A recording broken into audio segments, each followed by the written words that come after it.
So in today's video, I am going to be sharing the 10 things I quit to save more money. And I'm sharing these 10 things because I want you to be able to save more money as well. So I've been a stay-at-home mom for almost 3 years.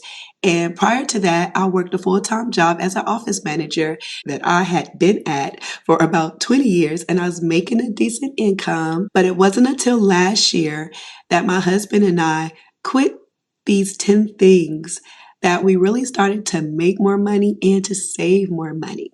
And many of these things were pretty simple to quit, but there was one that was a little difficult, and it was also the most necessary one, and that is the one that I'm going to mention last. So make sure you stay tuned for that one.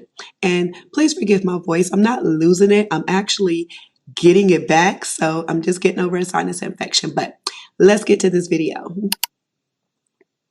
So the first thing I quit was lifestyle inflation. And y'all know exactly what I am talking about. You get that raise or maybe a little extra in your paycheck, and suddenly you're upgrading your car, your house, or treating yourself to fancy dinners. Now, don't get me wrong. Definitely treat yourself.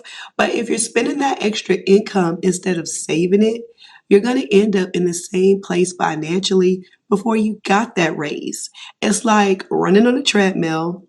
You're working, but you really aren't getting anywhere. So make sure that you put that extra money that you are making from that raise to good use. The second thing I quit was ignoring debt. Y'all, this is a big one. High interest debt, especially credit card debt, can sneak up on you fast. You're making your minimum payments, but that interest is steadily eating your money. Trust me, if you're not addressing your debt, it will get overwhelming. So stop being afraid to talk to creditors and make that call to your creditors and see if they can lower your interest rates and make plans to tackle it. And speaking of ignoring credit card debt, the third thing I quit was relying too much on those same credit cards. And I'm going to just keep it real with y'all. If you're overspending on your credit card and not paying it off each month, you really are playing a dangerous game with creditors. That high interest debt adds up fast, and before you know it, you're stuck making payments that don't even touch the principal balance. And if you're not sure what that is, please do some research into how credit cards work with interest. If you can't pay your credit cards off in full each month, don't use it. And a tip that I personally use is if you must use a credit card, use it to pay bills that you have automated. For an example, I am always going to pay our utilities. We're always going to get gas and buy groceries. So my husband and I use our credit card that offers cash back and points. So at the end of the month, our credit card is actually making us money, and that money is being saved for us. Now, the fourth thing I quit was impulse buying. Y'all, this one is tough. We've all been there, right? Retail therapy, buying that cute dress on sale that you don't really need, or grabbing a bunch of stuff because you saw a deal on Instagram. But listen, those unplanned purchases add up quick. If you don't check that habit, it's going to drain your budget. So the next time, ask yourself, do I need this? Or is this just emotional spending? And if you're a mom to babies, you probably understand, like me, I don't buy myself much these days, but I have the tendency to go crazy in the girls section for my 3-year-old. So I do have to check myself routinely. The fifth thing I quit was not tracking my expenses. Listen, if you don't know where your money is going, how are you going to control it? It's so quick and easy to lose track of your spending. And before you know it, you're wondering why your bank account is so low or why your card got declined. Tracking your expenses is taking control of your financial life. And you can use apps like Mint or even an Excel spreadsheet or just a notebook to jot down what you're spending your money on. But make sure you know where every dollar is going. The sixth thing I quit was not sticking to a budget. I can't stress this enough. If you don't have a budget, how do you know if you're overspending? A budget helps you control your money instead of letting your money control you. And I know it's hard to stick to sometimes because from time to time I do have that same issue.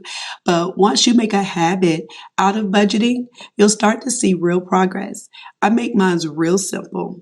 I use the phrase spend some, save some, and give some. I spend some on the bills.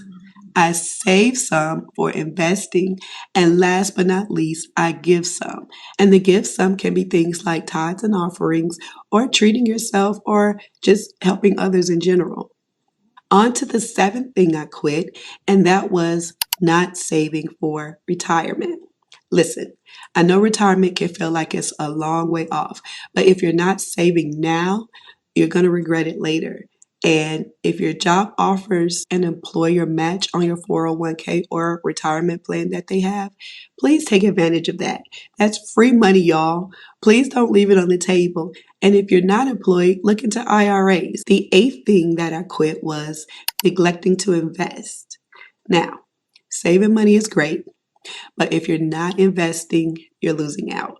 Inflation is real and it eats away at your money over time. And plus, high yield savings accounts are really good, but if that's not what your money is in, it's pretty much just sitting, not doing anything for you. And by investing, even in small amounts, you give your money the chance to grow. You don't need to be an expert. You can start with apps like Acorn or Stash and let your money work for you. It really will add up over time. The ninth thing I quit was failing to set financial goals. If you don't know, I'm big on setting goals just in general. And without a clear goal, especially a financial one, you don't have a purpose for your spending. You can set short-term goals like saving for a vacation or paying off a credit card, or you can have long-term goals like to buy a home or to build an emergency fund. When you have goals, it's easier to stay focused and intentional with your money. And finally, the 10th thing I quit, and the one that I told you in the beginning was kind of hard, and that is living paycheck to paycheck. Look, this one hits hard. If you're spending everything you make and not saving anything for emergencies, you're one expected expense away from a disaster. Start building an emergency fund, even if it's just a little bit at a time, even if it's $20. And I know that sounds really hard if you are living paycheck to paycheck, but having that cushion will give you a peace of mind and protect you from a financial crisis. Another way to stop living paycheck to paycheck is to increase your income. Pick up side hustles or extra shifts at work. I know from experience this can be hard as well, depending on your current lifestyle and your schedule, but I found out real quick that one income is too dangerously close to no income. So definitely have more than one stream of income, or consider changing your current position or job to a higher paying one, if that'll help you be able to at least put that $20 away. So I know that was a lot, but these are mistakes that many of us make without even realizing it. The good news is you can turn it all around. By making small intentional changes, you can take control of your finances and start building the future that you know that you want and deserve. Now, we're all not perfect, so chime in and let me know in the comments which one of these mistakes that you are guilty of. No judgment here. We've all been there, but let it make you think about what changes that you're going to make starting today. And before you leave that comment, don't forget to like this video and subscribe so you don't miss out on future tips to help you end your money, girl. Thanks for watching. I'll see you in the next one. Stay blessed.